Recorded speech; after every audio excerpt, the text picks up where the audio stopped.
Shot showing you lower Manhattan, and everything is actually in pretty good shape now as we work into clear. This is the news leader, ABC 7 Eyewitness News.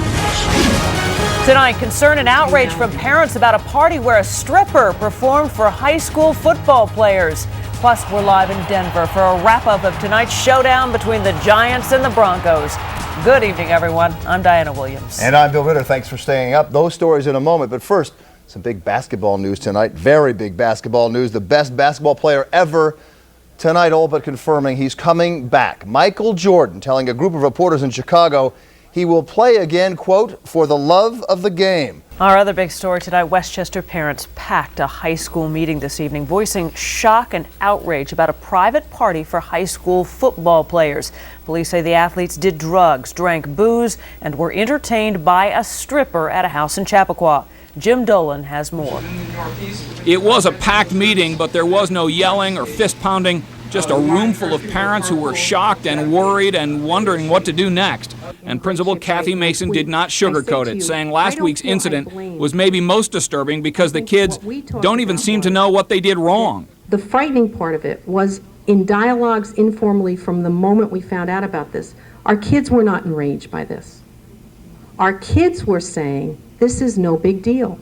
But the county prosecutor thought otherwise. According to Janine Pirro, a group of students threw a party at this house in Chappaqua and hired this stripper to entertain.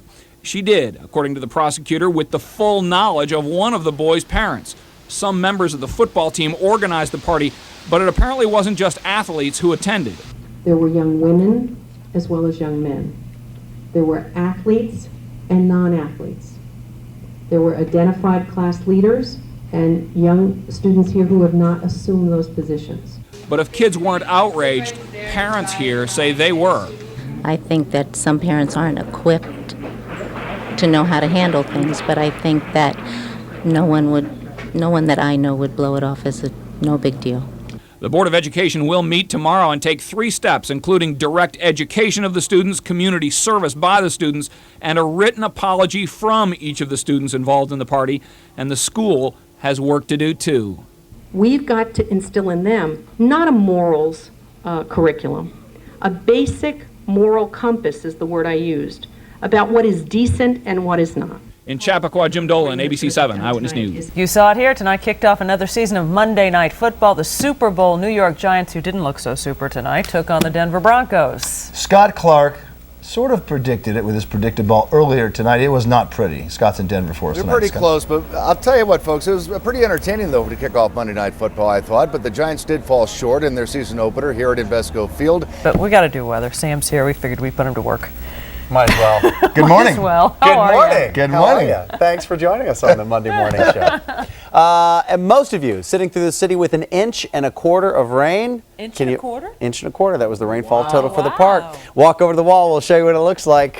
This shot showing you lower Manhattan, and everything is actually in pretty good shape now as we work into clear. But for us, bright sunny skies, 65 degrees at 7 o'clock in the morning, and sunny and pleasant for the rest of the day, 80 degrees. It's kind of a guilty pleasure as beautiful as this weather's going to be. The 5-day, yeah, look at this, 78 degrees on Wednesday. Thursday, I think I'm even overdone with the clouds there. I think it turns out to be a little bit nicer. Friday, very nice. Saturday, beautiful, cool, pleasant days. That's the news for now. Thanks so much for watching. Have a good morning, everyone. I'm Diana Williams. And I'm Bill Ritter. Nightline is up next, and Eyewitness News returns in just a few hours at 5 a.m. with live election coverage from the polls. For all of us here, Sam, Scott, and Denver, the entire team, have a great morning. See you tomorrow. Where'd you go?